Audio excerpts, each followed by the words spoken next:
This is episode 271 of the Rio Grande Foundation's Tipping Point, New Mexico. I'm Paul Gessing.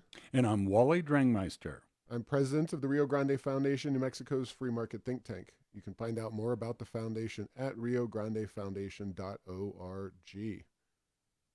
Well, Wally, last week we had some good news, which was kids back in school.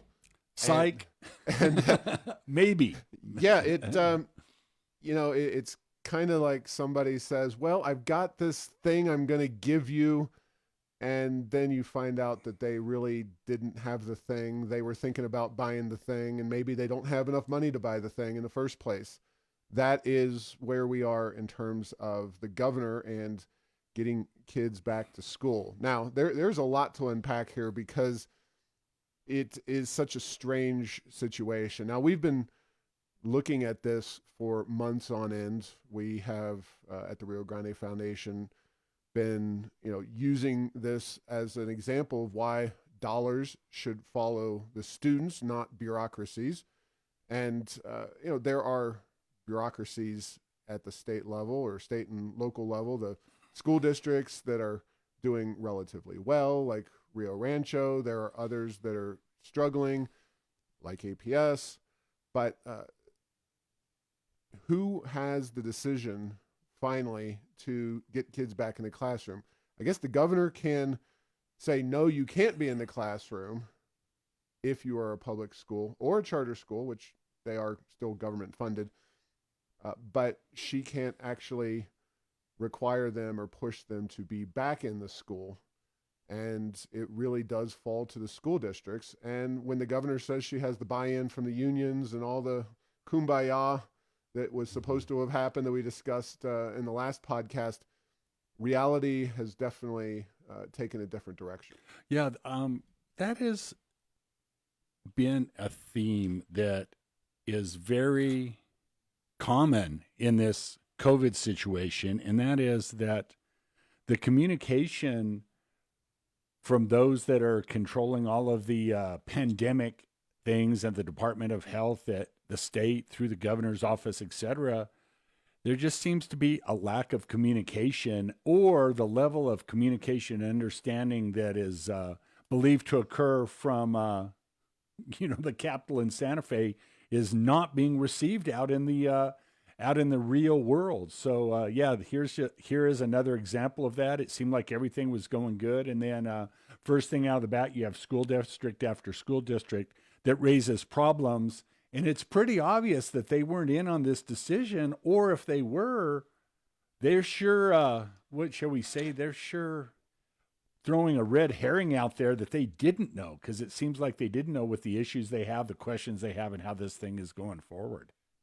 Yeah, on this one, I have to side with the districts like APS in terms of the communication. We've seen throughout this process, restaurants will be, closed, and then suddenly the governor announces on a Thursday, restaurants can open, tomorrow or Saturday or something, and vice versa as being suddenly closed. And, small businesses and even bigger businesses have serious challenges with sudden shifts in their approach to business, open, shut, outdoor only, 25%, got to get new certification, all the ways they've been jerked around. Now, just because I believe that the districts are the ones who are portraying the situation realistically doesn't mean that they don't have serious flaws. And something that you see is the difference between a for-profit enterprise versus the non-for-profit, or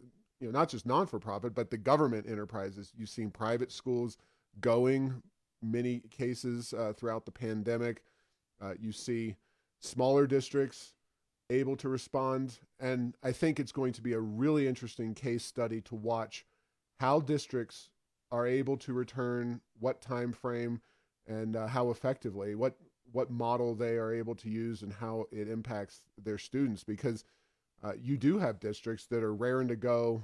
They had all their ducks lined up. They're good. But APS, it could be some time. And again, who is losing out here? It's the parents with the kids. Mom hears the governor say, everybody's back February 8th, and tells the kids who have been cooped up in their houses, doing this Zoom learning stuff since last March. And then, like Charlie Brown and Lucy out there. The football the football gets pulled away. Yeah. So it is really surprising to me, especially with regard to the unions. Like KRQE quotes Albuquerque Teachers Union Federation President, Albuquerque Teacher Federation President Ellen Bernstein, that teachers are antsy to get vaccinated before they return. The district needs to figure out things like busing and meals for kids. Like the unions are embedded fully with Michelle Lujan Grisham's administration. What's the deal? It's not like these people are political enemies who aren't willing to talk to each other. Even if they were, they should be having those conversations for the good of the system, for the good of the kids, for the good of the teachers. But these are people who work politically hand in glove. It's baffling. Yeah, and Paul, it seems like we have such a high level of concentration of power with regard to what the rules are and how that they should work. And it's only within a few people that it does. It makes it very, very unresponsive. And so instead of going from the standpoint of here are the broad, here are the broad concepts, the principles you need to operate under, and then you need to figure out the details, and it's going to happen at such and such a time. It seems like it's very detailed, and there's just not the time, and there's just not the bandwidth of an open communication channel to make that all work properly. And then, that's the same thing at APS. APS, it's a huge bureaucracy, but also very centralized. The principals have a lot of autonomy in certain areas, but, there's a lot of centralization, too, when it comes to the physical plant. I was very surprised to hear the initial thing out of APS when they announced the opening was, wait, we need to do fire code checks. It's like, really, that's what's holding you back? And so if that's the thing they throw out there, you just have to wonder what else is not really ready for prime time, not ready to go from a process procedure, much less people, that are actually going to be out there in the schools knowing what they need to do and what the rules of operation are. Yeah, no doubt about it. Districts' hands are not clean here, of course. These are massive bureaucracies, and the case has been made more in many different occasions in recent years for APS to be split up. If they really struggle with this entire process, there will be, I think, justifiably additional calls for APS to be split up, because perhaps this district, the bureaucracy, is just unable to respond quickly. And we'll see. APS, it would be great if they were able to quickly respond, because it is such a large district. We want to see them perform well, as long with all the other districts in the state. But if they're really left behind, that would be a red flag and an indicator that APS just can't get the job done in its current form. Yeah, and I'm not sure if this is in the form of defending APS, but when you compare the response that's coming out of the Santa Fe public schools, it sounds like they don't even want to do it in Santa Fe. So it's one of those Albuquerque public schools are having technical issues and process issues and not sure what to do. At least in the public, they haven't expressed a lack of desire to do it. It's a question of capability. But the point is, you need both of those for this thing to go forward and for the schools to actually open.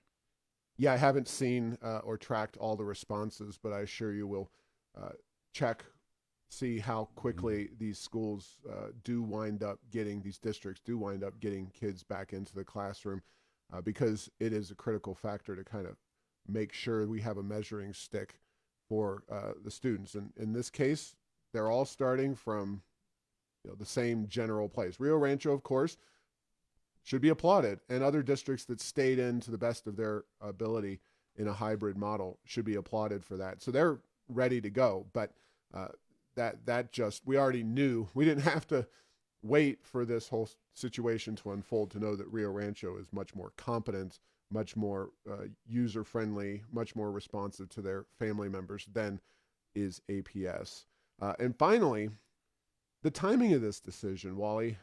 Yeah, things are trending in the right direction for sure, but we still have a lot of active cases out there. Now, it really depends.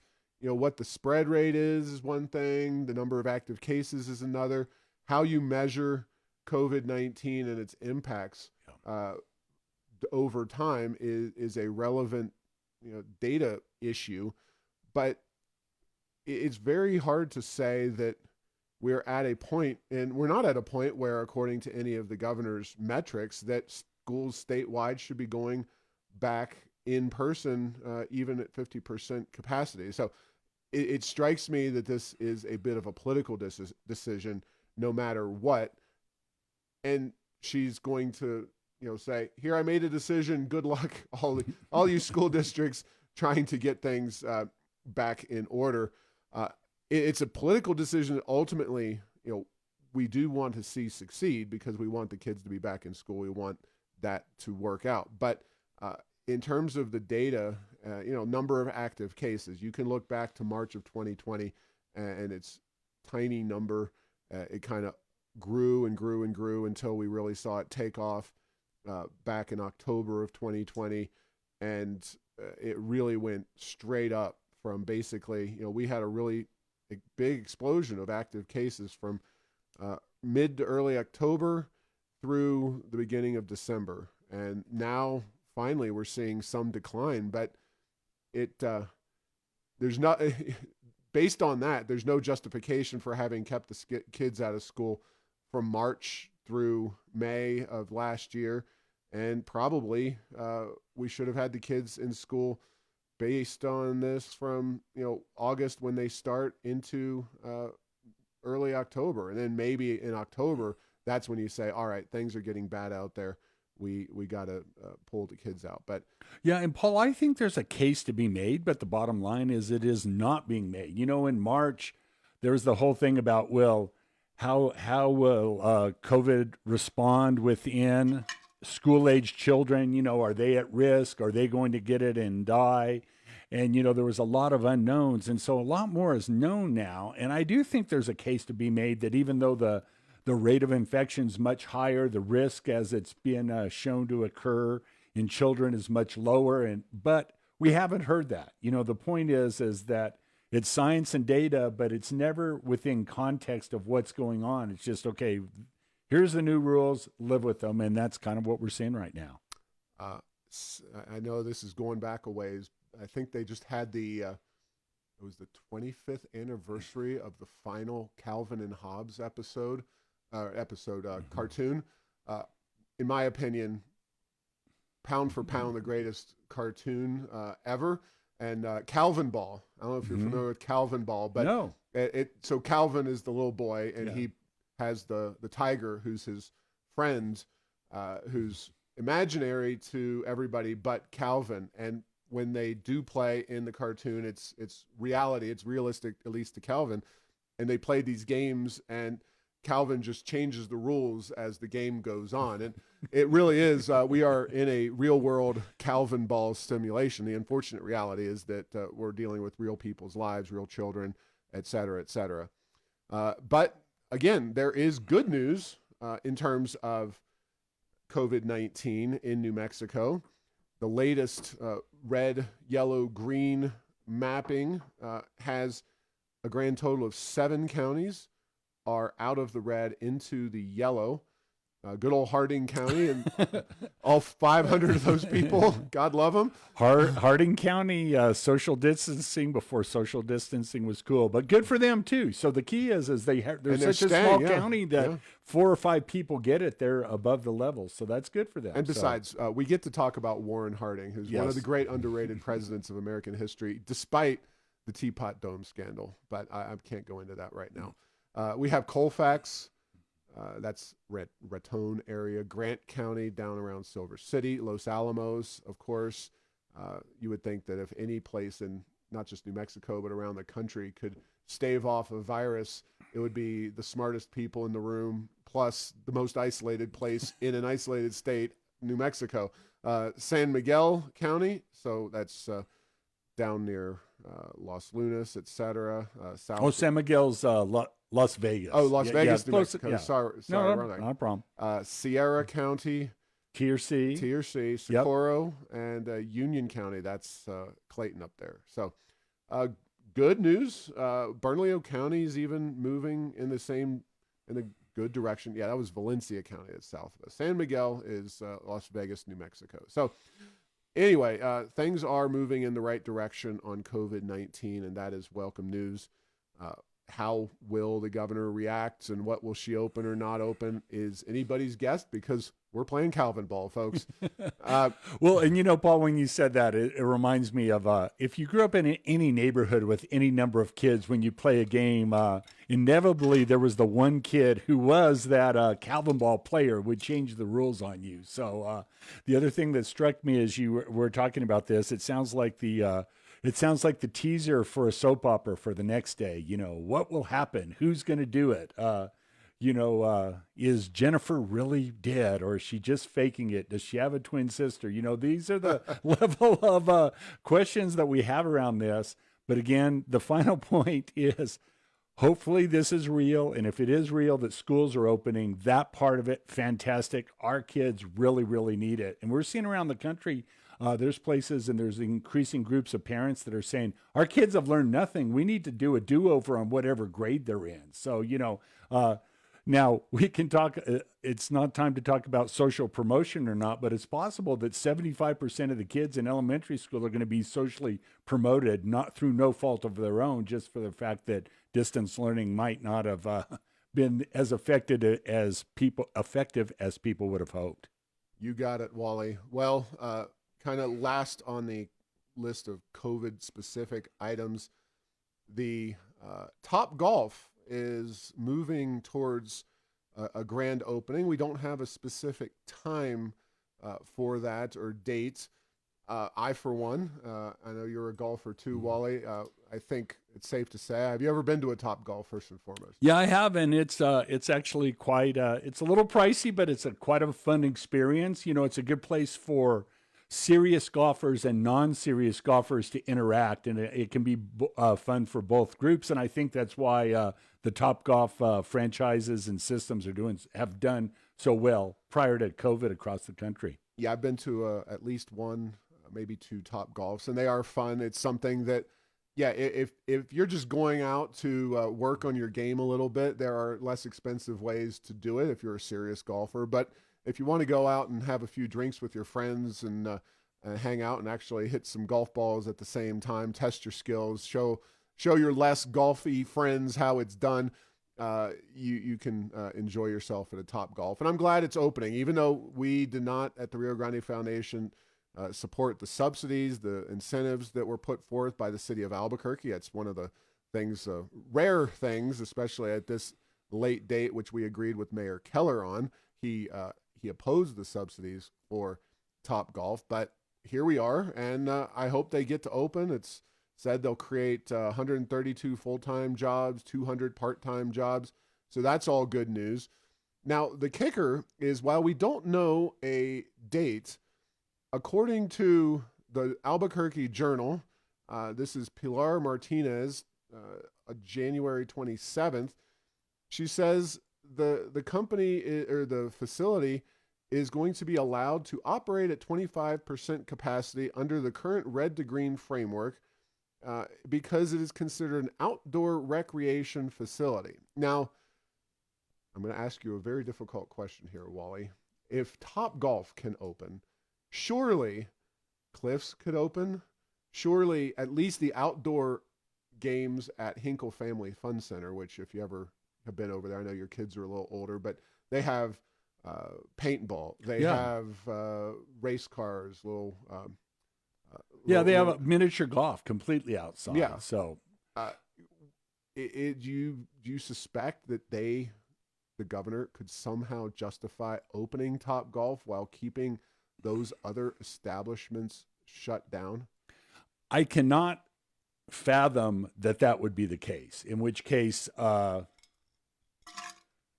Cliffs should be able to open. And then, and based on that, if that's true, again, there's always these communication issues that happen with regard to these things. If that's true, then I think there's a very good chance that Cliffs should be able to. The overwhelming part of Cliffs is outside. Oh, absolutely. Yeah. And then, there are things, there's rides, but, believe me, Cliffs will figure out how to get the spray in, rub down the handles on the rides each time. Guess what? They do that anyway. You know what I mean? That's part, but they would just step up their game a little bit. And so, yeah, I fully expect that to happen. But Paul, as I read about this and I was just looking at the list of things that we're planning to talk about today, if the answer to that's no, this concept that came to my mind, I don't even know where I originally heard this, but it's if not, then it's a distinction without a difference. And so the key is, it just means that things that seem a lot like each other treated very, very differently. So I fully expect that's the case. But, there's no guarantee, and we're going to have to wait and see. Yeah, that will be one that we track very closely because, obviously we've talked to Gary Hayes and the folks at Cliffs. I wrote an Albuquerque Journal opinion piece about Cliffs. Cliffs is a special place to a lot of people, not just folks who grew up here, but others who spent time here as children. And if they are not able to open and Top Golf is open, I think that is a extreme illustration of some double standards and hypocrisy. But well, yeah, and then the final thought on that is that Cliffs tends to have a younger clientele. So True. the same people that are their core customers are the children that we're talking about, and APS age children and their families, of course. Mm-hmm. But Top Golf is an older, and it's one of those that you have people in their 20s, but there's a lot of older people go there too, which presumably would be at more risk of complication should they acquire the dreaded COVID. You got it. All right, let's, as we always do, finally move beyond the COVID issue, which always takes up so much time, but there's always new things happening. And the newest thing happening that's really impacting New Mexico is, of course, this moratorium on oil and gas leases on federal lands that came out of the Biden administration. Last week, we were under the impression, I hadn't read through the entire order yet. Now I've got the order itself right in front of me. It is not a 60-day moratorium. That had been reported somewhere, and I kind of fixated on that number. It is in reality pending a thorough analysis of the, as the executive order says, the extent consistent with applicable law, the Secretary of the Interior shall consider whether to adjust royalties associated with coal, oil, and gas resources extracted from federal public lands and offshore waters, or take other appropriate action to account for corresponding climate costs. So they are going to be conducting this review, and that does make it a much more open-ended process. And with Deb Haaland likely to be Secretary of the Interior, I cannot imagine a scenario where she gives a favorable review to the oil and gas industry and says, y'all are doing a bang-up job, keep coming up with the money and the jobs and oil and gas. And, of course, Deb Haaland has to be confirmed first. But this does seem maybe even more threatening, not necessarily, again, the short term, because demand has been slack, prices have been slack, and a lot of leases were signed on the way out the door. But you still got to get permitting documents through the Biden administration. So I went from maybe a level of concern at 6 to more 8 or so, not necessarily short term again, but longer term, this is going to be a bigger problem than I had originally thought for New Mexico. Yeah, and then I'd just like to point out something is they absolutely can change the royalty rates on federal lands anytime they want for new leases. Existing leases are in essence, contractual agreements between the federal government and those who acquired them. And they already have an existing lease percentage in there. And so a lot of these things go forward, but you hit on something that I think at the end of the day is going to be huge one way or the other is that how long you can just slow play permits. Mm-hmm. So you could say, yeah, we're going to continue to hold leases. We might bump up the royalty rate on federal leases in the future ones a little bit, whatever. But if you can't get your APDs, your applications for permit to drill, or other right of ways and easements necessary to build the pipeline, the infrastructure to take away the methane so that doesn't need to be flared, you could really, really slow down the industry in a major way. So, there's two things. One, are there going to be explicit things that just they come right out and say, we're changing these rules and we're going to make it really, really tough on you. The other is a softer, they're more implicit or bureaucratic things they do. And, frankly, I don't know. I guess I'm still somewhat of the opinion, Paul, that the 60-day was just a political window dressing. And we'll see. Like I say, they could raise future royalty payments from the traditional 1/8 royalty to make that a little higher. And with all the existing leasing that's already taken place, not have a dramatic impact. So, but we will have to wait and see. We are in uncharted territory and uncharted times relative to the oil and gas industry, even compared to back in the Obama administration, yep. which was not the fun times from a permitting and growing of infrastructure and getting all the rights of ways and easements that the industry that seeks to do on a daily basis. So, no doubt about it. But if you listened to this podcast on a regular basis, or if you are a regular listener, you may have heard Kathleen Scamma of the Western Energy Alliance just a few weeks ago. We talked about this issue. And what did she say might happen? I believe it was along the lines of if Biden puts a moratorium on oil and gas on federal lands, we will be in courtroom before the ink dries on the executive orders. And the reason for that is there's existing law and regulation in place that deals with how they should do that. And, executive orders have gotten to be the policy implementation tool of choice, but you can't go against existing law without running afoul. And that's what the Western Energy Alliance is asserting in their lawsuit. Yeah, certainly the abuse of executive orders by the Biden administration is a problem. That's beyond the scope of this podcast and, our efforts. It's definitely a concern, though, for anybody who cares about representative democracy. And it is ironic, how, of course, Trump and his many follies and foibles, were ripped up and down by the media. But the idea of one person rule in New Mexico or one person rule in Washington, and the media sits on their hands and doesn't really discuss the major concerns there. And it's not just about the decisions that we don't like. It's the process, as we just discussed with the schools here in New Mexico. But you can find the Western Energy Alliance's press release at westernenergyalliance.org. And I'll read a few of the highlights. It's from January the 27th, 2021. The lawsuit says that the order conflicts with existing laws. The ban would result in $33.5 billion in lost GDP in Biden's first term in office, so 4 years. The actions risk over $8.8 billion in conservation funding. Now, this is a little twist to the issue.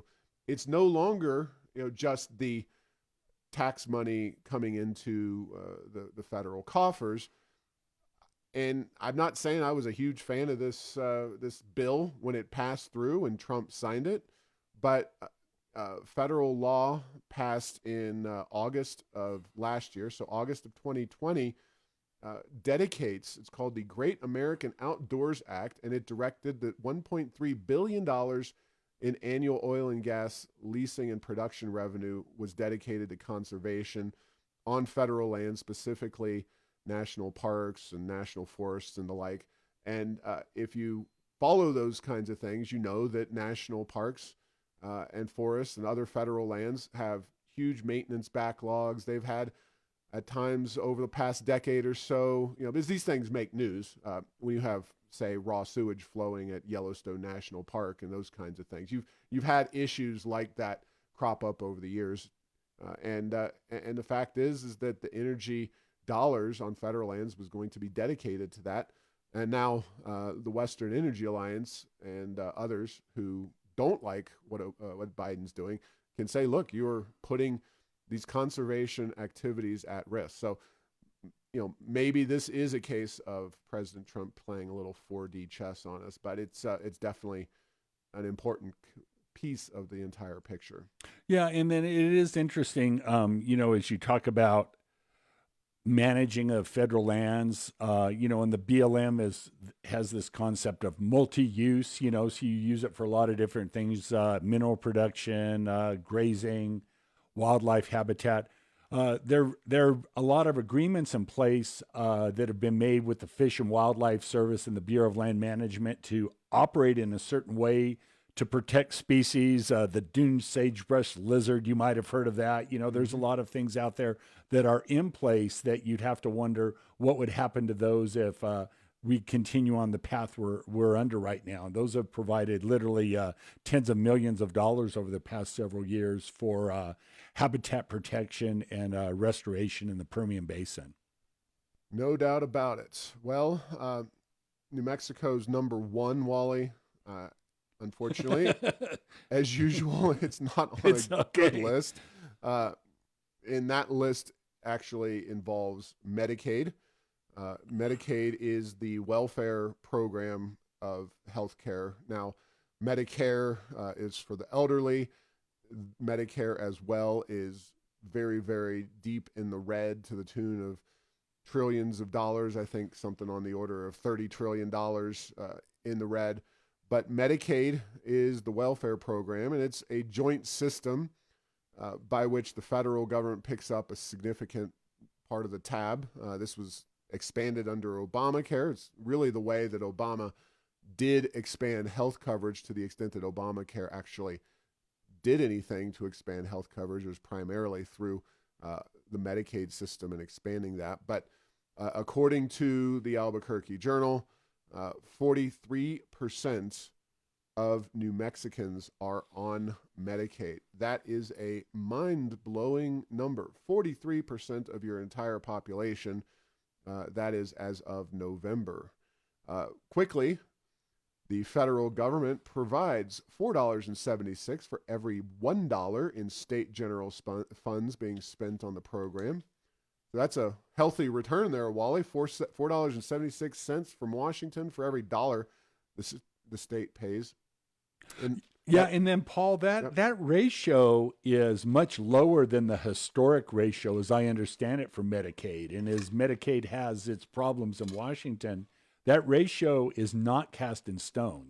It can be changed at any time by the federal government. The amount of money coming from Washington is higher than it has been. Than it has been historically, is my understanding. That's exactly right. The article noted that pre-pandemic, $3.65 came in from every dollar that the state of New Mexico spent. That means the state's another way that we've been, kind of living at federal expense during the pandemic. $385 million additional, above and beyond what we've already been getting out of Medicaid, thanks to the COVID-19 and just the levels of poverty in the state of New Mexico. Not Mississippi. Don't come crying to West Virginia. We are number one with a bullet. 43% of the state is on Medicaid. And that's just, it's really unsustainable. And it highlights, again, the abject problems in developing our own economy, training our people, and getting them into the workforce. Now, obviously, the lockdowns have done nothing for that situation. Now, that is all very important stuff.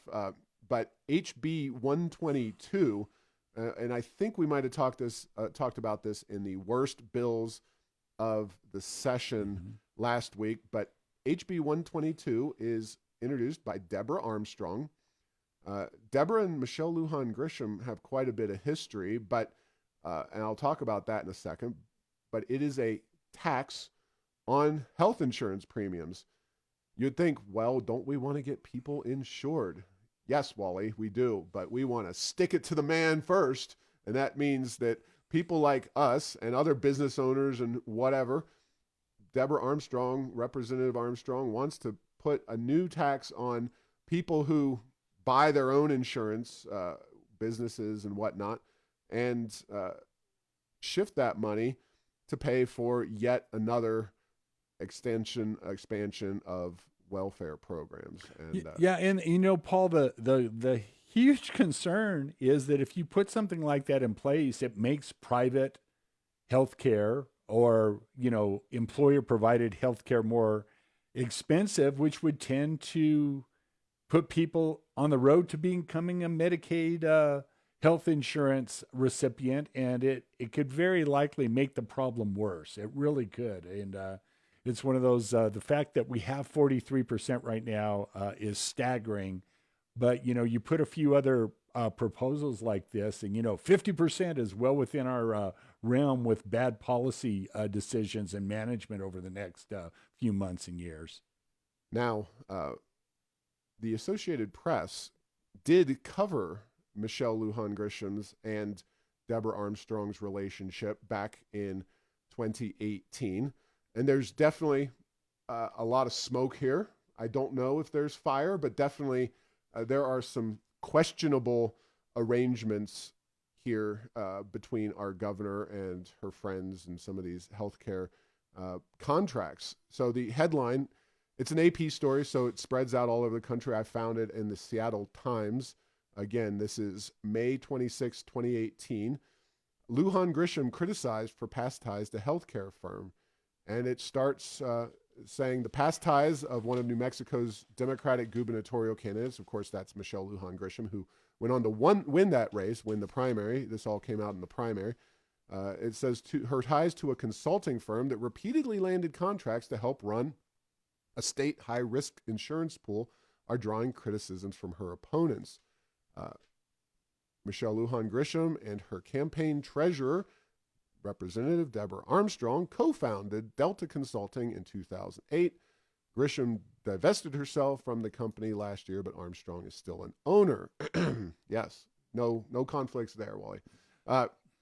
Democratic challenger Jeff Apodaca, a media executive and son of a former governor, accused Lujan Grisham and Armstrong during a recent debate of enriching themselves off the contract.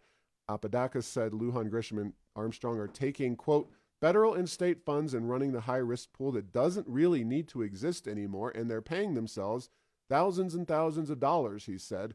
That's money that could go to New Mexico families. Joe Cervantes, who is a current state senator, still in the state Senate, a Democrat, of course, said, you've been paid a lot of money from a state contract until you decided to run for governor. Not saying there's anything completely there, but boy, this whole healthcare situation, I mean, they asked the guy, why do you rob banks? And that's where the money is. Well, when it comes to New Mexico, the ability to essentially fleece the federal government out of money, I mean, it's essentially the state policy of New Mexico. We tax doctors that treat Medicaid patients on the gross receipts tax. The number of ways that the state of New Mexico engages in what I can only describe as fleecing, if not outright fraud of the federal government on a regular basis, it only makes sense that policy makers like Deborah Armstrong and Michelle Lujan Grisham are engaged in similar practices.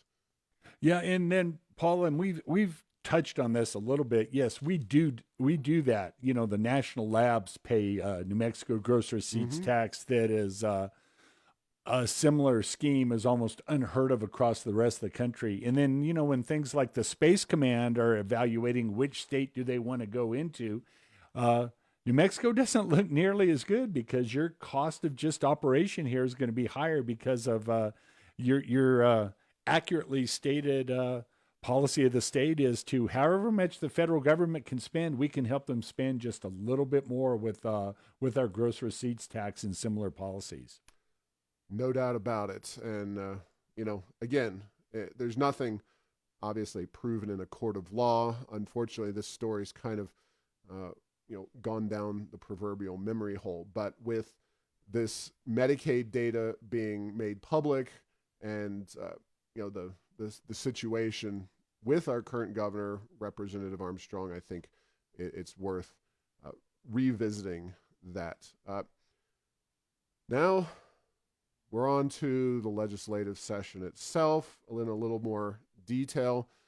And I believe last time we talked, Wally, we had gone through some of the worst early bills of the session. We're not going to go through all of the early good bills. There are a number of them. HB 49, we talked about Fred Nathan, exempting Social Security from taxation. That's a good bill. We're working with HB 177, Representative Zach Cook, on a bill called the Homemade Food Act, which would allow people to sell food that's not like perishable stuff that they make in their kitchens, and they want to sell things to the public. Yeah, for your fundraiser pancake breakfast for your civic organization or church, for example, right? Yep. The big kahuna, though, to write down, it's really two bills. One is a bill, HB 139, which is the oversight of emergency declarations. We talked with Representative Greg Nybert a little while back. He's got that bill with Representative Damon Eli. So a bipartisan effort there. It's essentially a 90-day cap on the amount of time the governor can have a declaration in place before the legislature needs to come back and ratify that or say, no, we're not going to go along with that. And a similar concept is in HJR 6. HJR, when you get away from HB or SB, you're talking constitutional. Yeah, House Joint Resolution. Right. Now, as much as we all like to be by the books here, whether you should have this as legislation or a constitutional amendment is an open question. The real reason you have this as a constitutional amendment is because you believe very strongly that the governor will veto the legislation. Because it would be reducing her power. It would be reducing her power. And then, the constitutional amendment process is slower.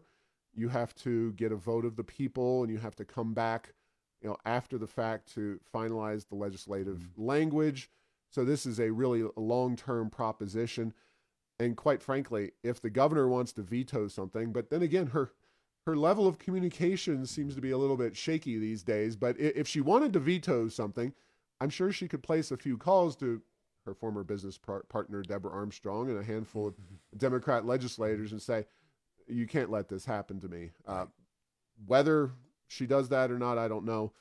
But anyway, those are two bills that are very important. And what is the substance of that? 90 days. Yeah. If you have a 90-day emergency order, the legislature has to come back into session, and could be a joint virtual session, whatever, but it needs they to basically ratify. have to sign off on continue. Okay, yeah. And then the other one, I don't know if it's on your list that's come up, is would be the proposal to eliminate the pocket veto, where you veto bills by just not acting on them after the session ends.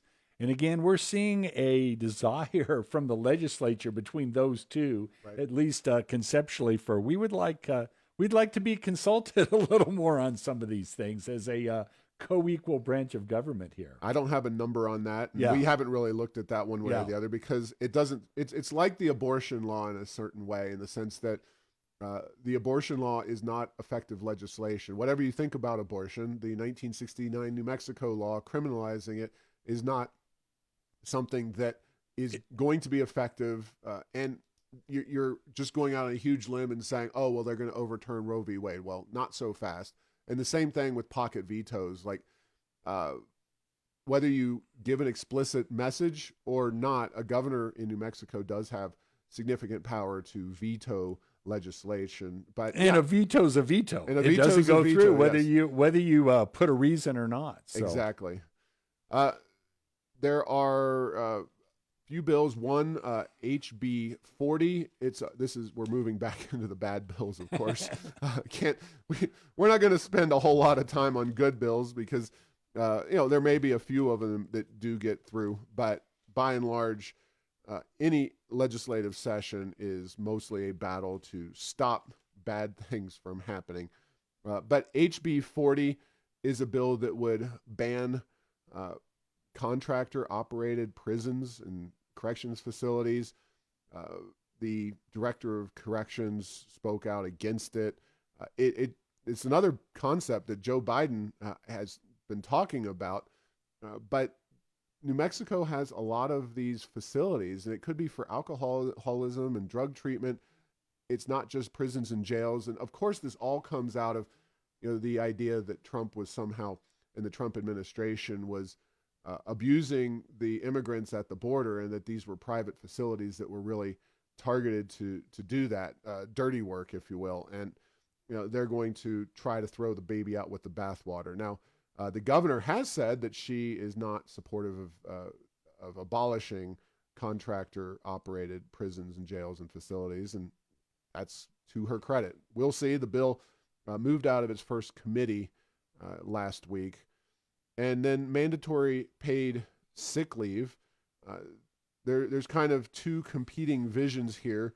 You have various bills on mandatory paid sick leave moving at the state level, and I would have to get a list in the House. But the alternative, the free market oriented alternative, maybe not purely free market, but HB 34 is the Family Friendly Workplace Act, and it, rather than getting the stick, it actually gets a carrot and says, we will offer you a tax credit if you from the state if you offer policies that adhere to these very specific things that we consider family friendly. Might be sick leave, might be other things, but it's a lot more friendly towards businesses, especially those that have been beaten up by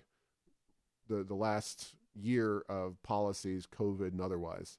Yeah, and the key about these incentives, particularly if there is flexibility, and I certainly don't know all the details of that, is that not all businesses and not all employee groups value the same thing. And to offer a one-size-fits-all, you're going to end up with potentially a lot of the same problems that you get when you have these one-size-fits-all things like for federal health care legislation and other things. So, yeah, having some incentives to do the right sorts of things may be a good thing. But, yeah, you have to wait and see if that would pass. So, and I sat in on a hearing on HB 20 and 37, HB 37 as well. Those two bills may be combined in some way, shape, or form. Certainly those are the more heavy-handed approaches to the sick leave. And you had a lot of people who work for Smiths, and they talk about their meat cutters or whatever, and it's purely politics, because these are not just people working.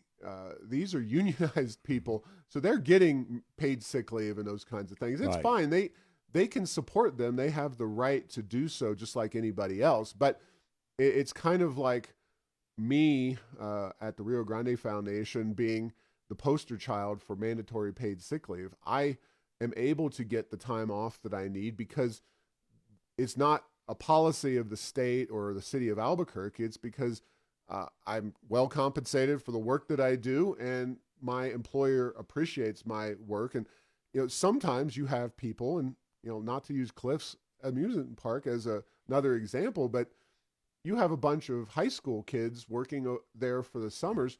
Most of them, I bet, if you ask them, would rather have an extra 50 cents an hour in their pockets than they would rather have the protection of mandatory paid sick leave. Yeah, maybe, and some of them could sit outside in the sun and, be miserable with the cold or sniffles or a cough, or even working at some ride or something like that. Then, they might infect some people, but there's certainly, it's not a huge risk, even in times of COVID-19. But the idea that you just have this one-size-fits-all policy imposed through the legislature, it doesn't make sense. Now, they certainly have the votes to do it if they want to. Well, yeah, and then, Paul, the other thing about this is that who it would tend to disproportionately impact absolutely in the short run and probably forever is the small business community. Organizations like Cliffs Amusement Park, small mom and pop restaurants, others that have just taken it on the chin during COVID-19 shutdown policies, and many of whom are on the cusp, and actually many are over the cusp. Many have already gone out of business, never to rise again. But it's one of those things that the timing is not good unless there's other things that compensate for the fact that we have nearly record unemployment across the country right here in New Mexico, businesses struggling because of our policies and, things like this.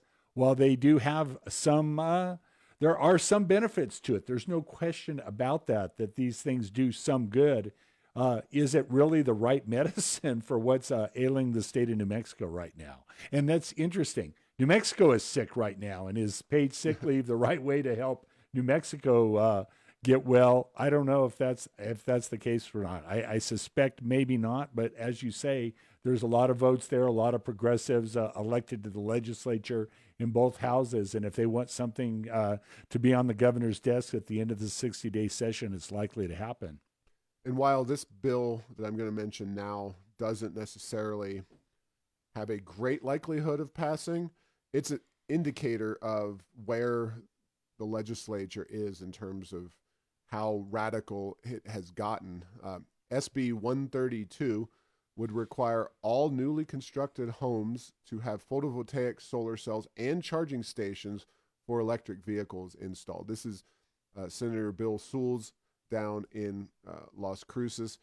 It blows the mind that they want to so directly control people's private decisions throughout all aspects of the marketplace. And the idea that electric vehicles are significantly cleaner than traditional vehicles is simply not true necessarily once you get all the factors input into electric vehicles. But the idea that you have to put solar panels on any new home constructed in the state of New Mexico under that legislation is just mind-blowing. Yeah, and then what is interesting again when you think about things like this, not everybody. If you have to do that, if you have to put a car charging station at all new houses, if you don't have a electric vehicle, guess what that is? That's a waste of money and resources and all that. Those batteries and all that metal and wiring that needed to go into those things. They have a economic and an environmental impact, and to just be wasteful. Bad for the environment. Bad for the environment. The other thing is if you're in a canyon in Red River, New Mexico, you probably aren't going to get much benefit if you're building your new cabin with solar panels, as opposed to maybe living in a place like Las Cruces or Deming, where the sun frequently shines. There's great solar. So yeah, these things are very interesting. Unlike the other thing where I said sick leave had some benefits, this one, I don't know. This one seems like this is a solution seeking a problem that could easily be taken care of by the market. If they want cars that have battery charging stations, I bet they'll figure out a way to get them in their new homes. You got it. And just folks, if you are concerned about what's going on in the legislative session, and you should be, check out heirsofenchantment.com. We are really trying to do a good job of keeping up on bills as they move through the session. This is obviously a unique session with a lot of issues in terms of openness and accessibility. And I know most people out there, most average citizens, don't have the opportunity to get up to the Capitol and go interact with their legislators even once during a given session. But this session is unique even for us at the Rio Grande Foundation. But while we're spending more time in front of our computer than we are in front of legislators themselves, we're trying to take advantage of that time by making sure that people can drop a line to their legislators, let them know that they're watching what they're voting on in the committees. And we're also doing the same as an organization. We're making sure that we have good information for these legislators, ready for them when they come in and vote on these committees, or when they sit in front of their computer and, of course, the whole COVID outbreak thing. But we're not getting into that. We have one last talking point we're going to talk about, and that is, you're right, Wally. New Mexico is sick. Its economy is definitely not doing as well as it could or should be. According to the latest data from the U.S. Bureau of Labor Statistics, we are, in terms of state unemployment rates, at 8.2%. There are only 4 states that have worse unemployment rates than we do here in New Mexico. That rate jumped significantly. We had made our way out of the top 10, or at the we were right at the 10th from the worst unemployment rate states in the country back in November. But of course, the lockdown happened kind of in mid-November, and really, when you lock down your economy, you cannot have economic growth. It is just an ironclad fact. So the worst states in the country for unemployment, Hawaii, they've been both super strict on COVID, and I think the strictness is more of a factor than anything else. Hawaii is actually seems like a pretty good place to pass through a lot of the pandemic myself. But when they were early on, like 2 weeks in a hotel room, just sitting there, you can't leave, period, when you fly in. Nevada, of course, their entire economy is based on tourism. Their unemployment rate is quite high. California is another state that has been negatively impacted. And believe it or not, our neighbors to the north, Colorado, have a relatively high rate of unemployment at 8.4%. And then you have New York and New Mexico. The best performing states in the country are right there: Nebraska and South Dakota, Iowa, Vermont of all states, 3.1%. And then our neighbors, catty corner, Utah, 3.6%. So, December's unemployment rate, New Mexico is not looking very good. But it's hard to see how we would look very good after the kind of lockdown that we have gone through. Yeah, we've had the lockdown, and we have had issues in the oil and gas industry. There's been a moderate slowdown. It's not as bad as people initially thought. But as we talked earlier in this podcast, and I'm sure we'll talk over the coming weeks and months, we'll have to see what federal policy does that. We could have, in addition to the COVID slowing us down, we could have Washington slowing down our economy and our recovery even more. That is true. And we will leave it there. We will be back again next week. But thank you for listening and tuning in to this week's show. Make sure to get the latest edition of Tipping Point New Mexico by subscribing at Apple Podcasts, Stitcher, and Spotify. You can post or comment on this and other episodes on Facebook and Twitter, and tell Google Home to play Tipping Point New Mexico. Thanks to Path 3 Marketing for producing this show.